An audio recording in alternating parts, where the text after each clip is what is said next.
Ugarte naiz eta nirekin landuko duzuen gaia izango da hezkuntza eremuan planifikazioa. Planifikazioa beti ere kontuan izanik nola gainditu sexu eta generoa jartzen dizkiguten mugak. Badakit kurtso ikasturte bukaeran gaudela eta berbadan ekaututa egongo zaretela, baina fijo interesgarria irudiko zaizuela gaia eta mantenduko zaretela horre aktibo. Hasiko gara, konturatuko zarete ikasgaian kontutan izango dugula, planifikazio orduan, hartzen dugula hezkuntza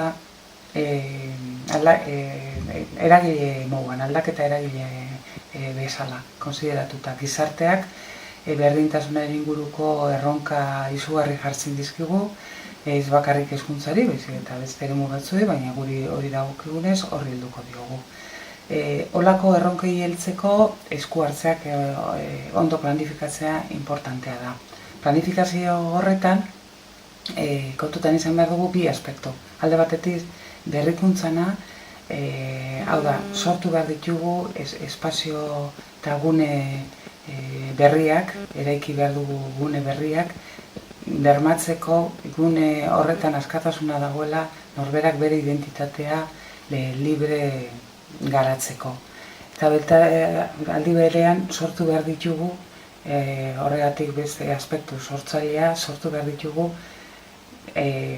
espazio berri horren baitan, ohitura berriak, azken finean, portatzeko modu berriak, azken finean kultura berria. Beraz, planifikazioa horri begira egongo da, kultura aldaketari begira. Kultura heteropatriarkal batetik, berdintasunean oinarritutako beste kultura justuago batetara. Prozesu honetan, aldaketa prozesu hau planifikatzerakoan bi bide kontutan izan behar ditugu. Eta ikusiko duzu, ekintza batzuk diseinatuta egon beharko direla hainbat gauza ikasteko, pentsatzeko, sentitzeko, egiteko modu berriak ikasteko, eta baita ere desikasteko. Desegin egiteko hainbat baita ere sentitzeko eta pentsatzeko hainbat barneratuta ditugun modu horiek. Nondik hasi, zerbait aurrera eraman erronka bat hartzen dugunean, nondik hasi, diagnostikoa importantea da. Eta ez bakarrik ikusteko zer falta zaigun, baizik eta zer egiten dugun eren onuragarri eta nola indartu horiek. Horretan erreparatzen badugu, horrek emango digu poderea eta kolektiboa, hezkuntza kolektiboa jabekuntza indartzea. Beraz, finkatu behar dugu ikusiko duzu, erramintak landuko ditugu jakiteko zer nahi dugun, zehazteko zer nahi dugun, baina horren bezain importantea da nola. Eta horretan azpimarratu nahi dut, nola horretan identifikatu behar dugu zen nolako lidergoa garatzen ari garen. Horretan ere eraldaketa egon behar da. Lidergo, harreman hierarkikotan oinarritutako lidergo batetik, komeni da pasatzea horizontaltasunean oinarritutako lidergoa. Azken finean, feminismotik askotan errebindikatu izan duguna, ez? Historian zehar emakumeok garatu ditugun hainbat abilezi eta egiteko moduak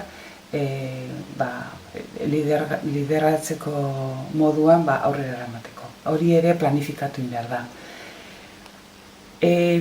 Baliatuko gara erraminta diferentetaz, ez? Eta hien tartean badauz plan estrategikoa direnak eta beriztuko dugu plan operatiboetatik. Plan estrategiko bezala estrella izango da hezkuntza proiektua. Zeratik, hor islatzen dalako ikastetxeak ze baloretan, ze printzipiotan, ze hezkuntza eredutan oinarritzen den. Beraz, hor hezkidetzan ikuspuntutik zer esan handia daukagu. Eta azken finean, hezkuntza proiektua izango da bestelako proiektuak eta planifikazioen erreferentea. Bestelako hoien tartean ikusiko garrantzia emango diogu ere tutoritza planari. Zergatik, tutoritza plana azken finean balio digu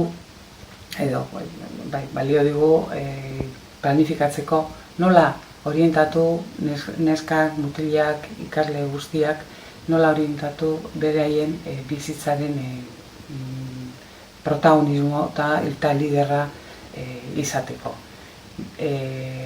Bere bizitzaren liderra, esaten aspekto guztietan, pertsonala, akademikoa, profesionalean. Eta, bide prozeso hontan, azken finean, identifikatiko ditugu ze klabe, feminismotik hartutako ze klabe hezkidetzaileak kontutan izango ditugu pasatzeko edo prozeso pertsonal zein sozial hau egiteko.